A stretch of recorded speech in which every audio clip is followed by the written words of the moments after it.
આજે દેશના પાર્લામેન્ટમાં રાષ્ટ્રપતિજીનું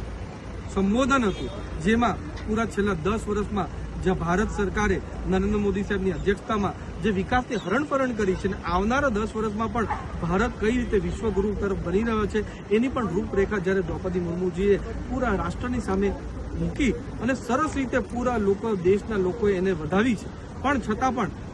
આ સ્પીચ પતી એના પછી કોંગ્રેસના પ્રમુખ લીડર એવા સોનિયા ગાંધીજીએ બહાર આવીને એકદમ અભદ્ર ટિપ્પણી આપણા દ્રૌપદી મુર્મુજી વિશે કરી છે. અમારા દ્રૌપદી મુર્મુજી આદિવાસી સમાજમાંથી આવીને કેટલા બધા ચડાવ ઉતાર કરીને મહેનત કરીને સંઘર્ષ કરીને જ્યારે આજે રાષ્ટ્રપતિના પદ લગીને પહોંચી છે, છતાં પણ જ્યારે સોનિયા ગાંધીએ એમને પુઅર લીડી થાકેલી એવા અભદ્ર શબ્દની ટિપ્પણી જે કરી છે એનો અમે પૂરજોશ વિરોધ કરીએ છીએ. અમારા આદિવાસી સાંસદો, ધારાસભ્ય, દરેક સમાજના સાંસદો અને પૂરો દેશ સોનિયા ગાંધીની જે વિચારધારા છે, જે અમારા આદિવાસી સમાજના ખિલાફ જે એમનું ઝેર એમના મનમાં છે એનો વિરોધ કરે છે અને અમે બધા લોકો માંગ કરીએ છીએ કે સોનિયા ગાંધી આના માટે દેશભરની સામે દ્રૌપદી મુર્મુજીને